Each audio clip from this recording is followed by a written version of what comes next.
Welcome to the fascinating world of Vedas, undisputedly the oldest written literary and philosophical text in the world. From the mundane to the intellectual, the Vedas are packed with incomparable insights into virtually every aspect of life. Compiled over several centuries, the Vedas leave no aspect of the human condition untouched. Above all, they give us a ringside view of the people, the society, and the culture of those times. And helping us understand the intricacies of these ancient texts is Dr. G. Ramakrishna, renowned professor of English and distinguished scholar of Sanskrit and Vedic literature. And therefore, in the almirah of books chronologically arranged, if there be any of human making, the first place will always belong to the Rig Veda. Graduating from the University of Mysore, Dr. G. Ramakrishna obtained his Masters in English Literature from the University of Wales, United Kingdom. On his return to India, he joined the prestigious National College in Bangalore as Professor of English Literature. In his long and illustrious career at this venerated institution, Dr. G. Ramakrishna earned the love and respect of students not only as an excellent teacher, but also as a friend, philosopher, and guide. A prolific writer, Dr. G. Ramakrishna has authored several books on the Vedas, the Bhagavad Gita, and other Puranic texts. A man of many parts, Dr. G. Ramakrishna is an accomplished exponent of yoga, has a keen ear for music, is an avid trekker, and an inveterate globetrotter. And so, dear viewers, here is Dr. G. Ramakrishna in his own words. The Rig Veda contains several hymns dedicated to medicinal herbs and the treatment of disease. Mention is found of 4 types of medicinal herbs. Every part of the plant, be it a root, stem, leaf, flower, and fruit, has its own unique use in the treatment of disease. In this episode, Dr. G. Ramakrishna draws our attention to the evolution of the science of medicine and the value Vedic society placed on herbs and their curative properties. I shall select a few hymns of the Rig Veda. Among them, one which is addressed to the Oshadhis, as they are called. Oshadhi is a medicinal herb. When you take out the plant with its roots, this is the Oshadhi. There is an entire hymn addressed to the Oshadhis in the Rig Veda. Those who speak of ancient Indian science and the temperament of a scientist and the possibility of the evolution of the science of medicine from the period of the Rig Veda, these hymns will be of particular interest. As poetry also, they are extremely very, because there is a conflict between the physicians on the one hand and the lawmakers on the other in the history of Indian culture. The physician is not bothered about your sentiments about what to eat and how to eat and so on. By eating what will you be healthy is his concern. So, the Charaka Samhita is quite unambiguous regarding that. If a patient needs to be given this kind of a food for particular reason, you must give it. His scruples are not of importance to you. Suppose he doesn't eat one particular kind of meat.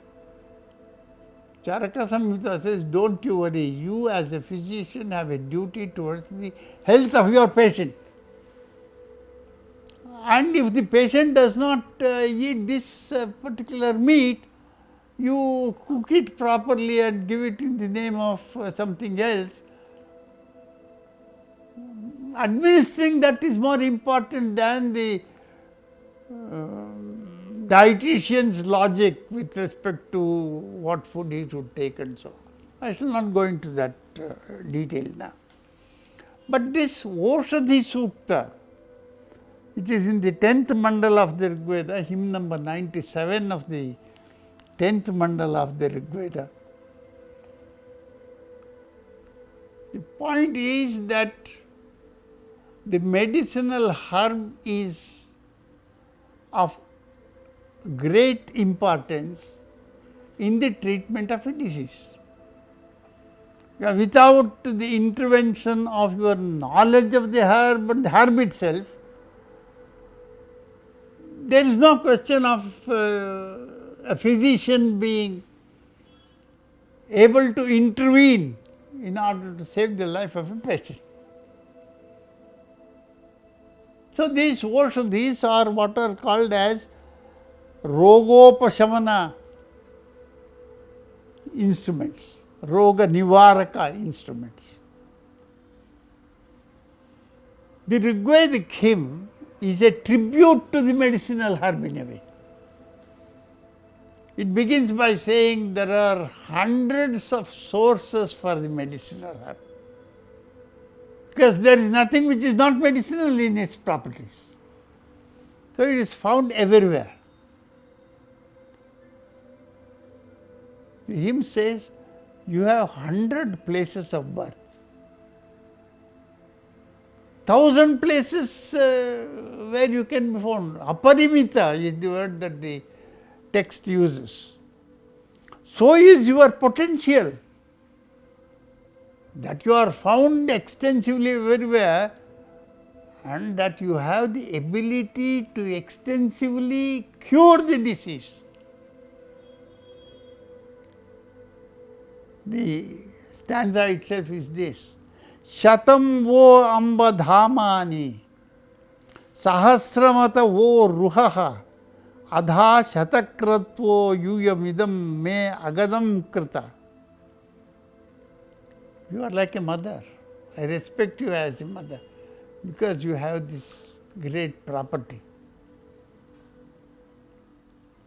There is, however, a dilemma in the mind of the person who makes use of the medicinal herb for curing the disease. That apart, you see, he is conscious of one paradox. Unless you take the herb from where it is, root, branch and everything, you cannot make use of it.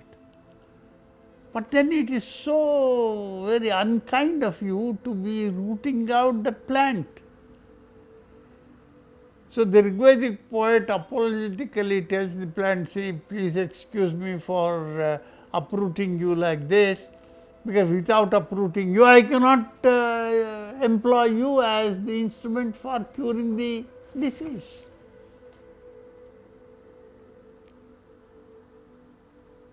The medicinal herb, of course, is overjoyed when it sees a person with some disease, because it seems to introspect and say, oh, now comes my opportunity for helping an individual. The herb is mentally very happy that it can now serve the purpose of a patient, and in that sense he is like a mother. A mother who is conscious of the need of the patient for the mother. Is there anything in the world that does not make use of the herb for prosperity? Even the horse, you see, once again a horse occurs in the Rig Veda. Here there is a reference to the horse. Even the horse, if it has to gallop, its potentiality is something drawn from the ocean, the medicinal herb. Ashvaiva sajitvarihi virutaha paraishmaha. Because after the disease is cured, you have no role to play. He can treat you as dust. But then this mother, whatever by way of a fee you give to the herb, it is too little. Whether it is the horse or the cow or anything else.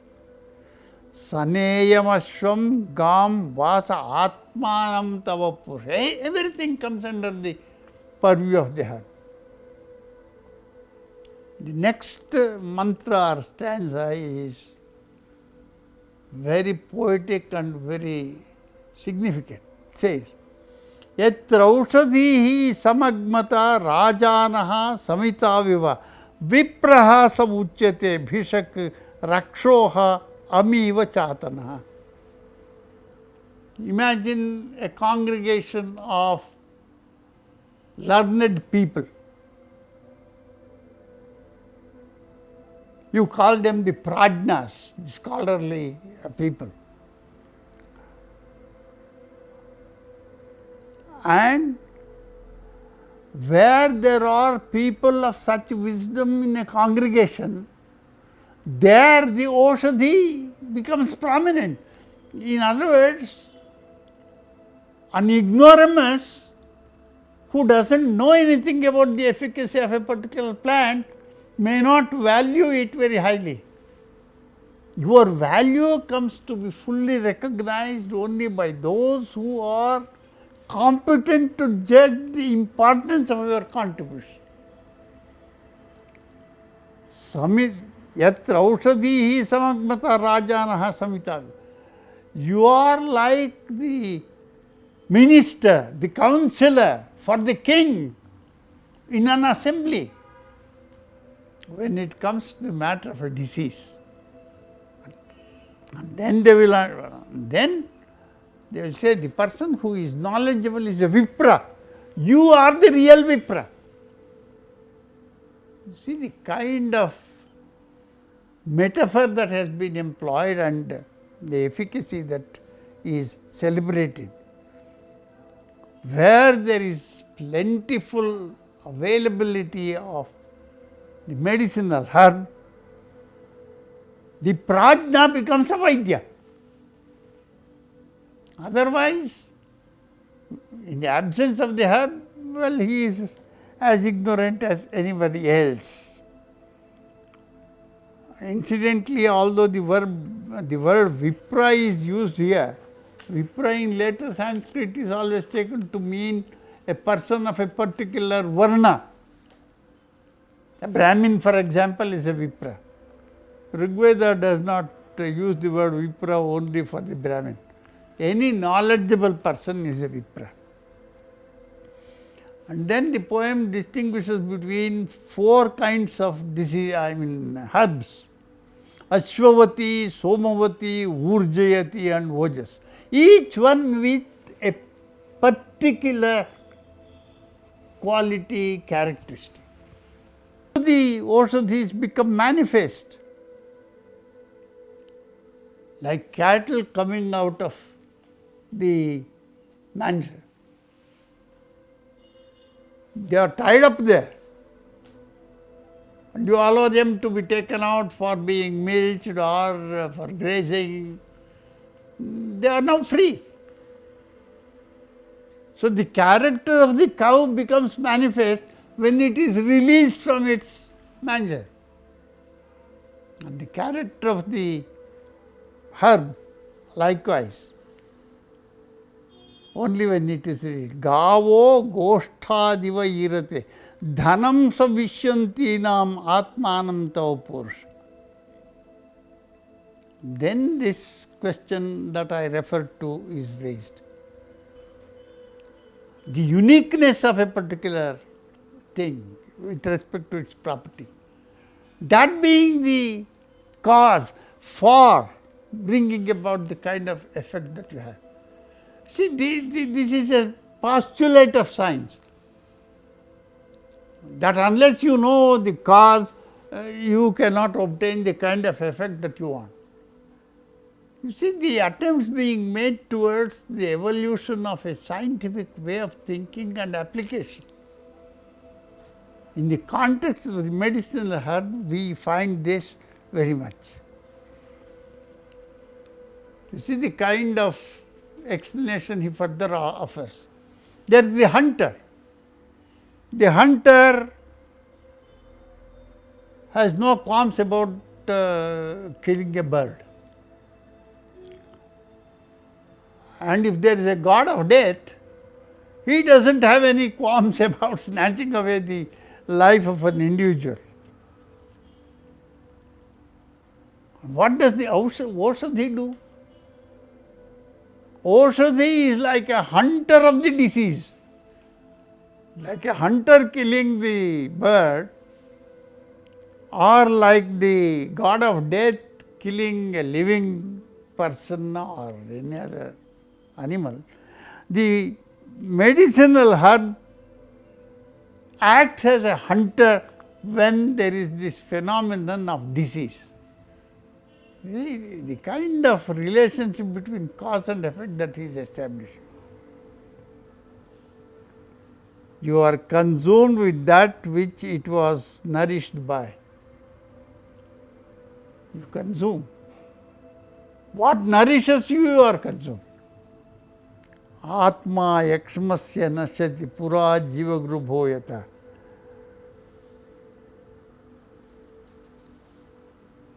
The kind of science that is developed is not of a modern nature. I mean, to try to think of finding science in the most developed form in the Rig Veda is to be ahistorical. Historically, there is a limit to the amount of knowledge that you gain at a given point of time, and it keeps evolving. And if you know more than what your ancestors did, it is because you are standing on their shoulders. And therefore, it is a continuous process. To say that there was perfect knowledge in the past is to ignore the element of history. History of knowledge is something which is always evolving. There is nothing like perfect knowledge. Everything is subject to verification and correction and revision and so on. Yah phalinim, yaha phala, pushpa, yasya pushpini. You know the kind of herbs, plants, some of them have flowers, some of them don't have flowers. Yaha phalinihi, yaha aphala, apushpa, everything. They are all brihaspati prasutaha tano munchantu amhasaha. It is not a question of offering worship by taking a flower or something else. What he wants to say is that every aspect of the plant has its own unique property and therefore its own unique use. This consciousness of causality is what makes it very interesting. This is the one mantra which I shall refer to before I close. He is addressing the medicinal herb. Look at the sentiment. Mavo rishat khanita yasmai chaham khanamiva dvipat chatushpat asmakam sarvamastu anaturah. As a poetic composition also it is very good, I shall not go into that. What he is saying, I have plucked you by the root. I am very unhappy about it, I am very sorry about it, without doing which I could not have treated my patient, because you are the only element in nature that possesses this particular characteristic. Therefore, please don't be angry with me or the other bipeds, quadrupeds and so on, because I can pluck you out for treating a quadruped also. Dvipat chatushpat asmakam sarvamastu anataraha. The dilemma in the mind of the poet, the physician, if I pluck it, it is bad. If I don't pluck it, I can't function. This kind of consciousness is what specially is of interest in some of the hymns of the Rig Veda. And another hymn that I wish to refer to course, there are 1028 hymns and each one has its own interest, and to say that this is more important than the other may not be proper. But then when we make a selection, naturally we have certain preferences. You see, there is a hymn in the first mandala of the Rig Veda, 162 of the Rig Veda, first mandala. This is about the cooking of horse's flesh. It's a beautiful hymn, very poetic, diction is very attractive, but the sentiment, what is the sentiment? Why should Rig Veda be speaking anything at all about the cooking of horse's flesh? One thing is obvious, that they were eating horse's flesh, otherwise why should they be talking about cooking the horse's flesh and so. So, those who want to find pure vegetarians in the Rig Veda will be deeply disappointed, because they did not mind eating flesh at all, and it continued for many centuries later. See, this is how this particular hymn describes the atmosphere when horse's flesh is being cooked. Ye vajinam paripashyanti pakvam, ye mahuhu surabhihi nirhareti, ye cha arvataha mamsa bhiksham upasate, uto tesham abhigutirnaha. Here is a stanza of that kind. Horse's flesh is being cooked. All of them are sitting around. And there are various other implements you see for stirring it, and then a big plate, this, that.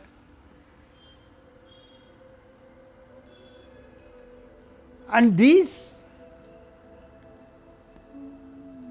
let us say the ladle, the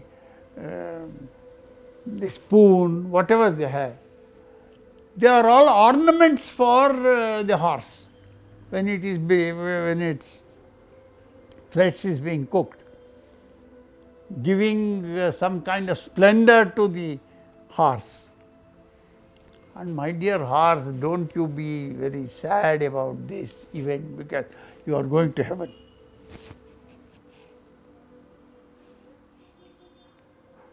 So, the justification for killing a horse in a sacrifice is that it goes to heaven. Some people who had objection to this kind of a theorization raised a very significant question, but also an annoying question.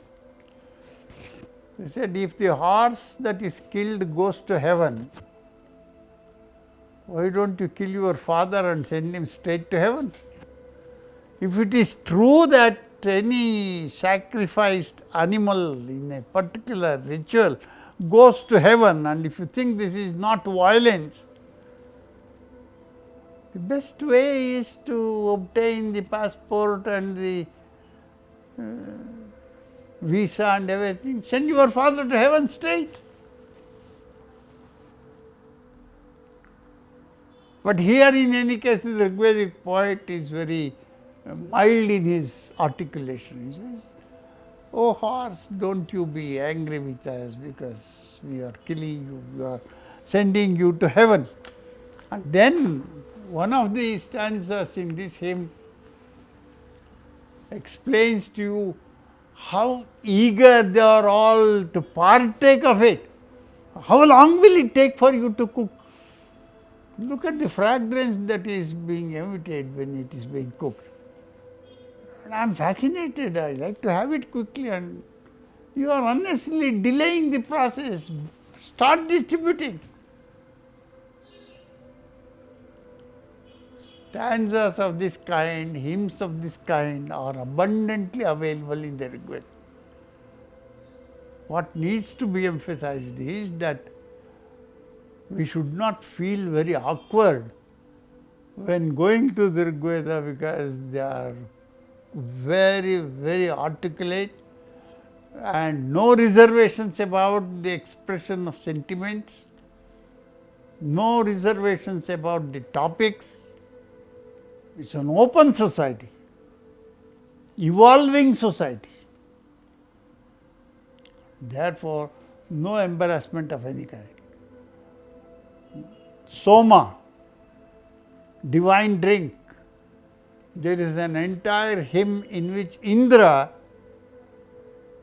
a veritable drunkard, raves about the transformation that has come about him because his tummy is now full of soma. He says, my potency has gone up. It is a bit awkward, and therefore, I am not expressing it in exactly the terms in which the Rig Veda mentions that my potency has increased because the soma is there. People may wonder whether Veda is the best place for describing the ravings of a drunkard. But then that is the kind of society that we have in the Rig Veda. Adorable, but at the same time a free society, an uninhibited kind of society. About food, for example, can you imagine him in the Rig Veda saying, oh food, you are so attractive, you are so nice, you are so welcome, without you I cannot survive. Was there scarcity of food in the period of the Rig Veda?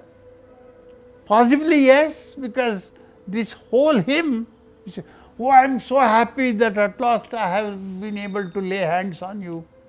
Now that will go into the tummy, and therefore, madho pito, you are like honey.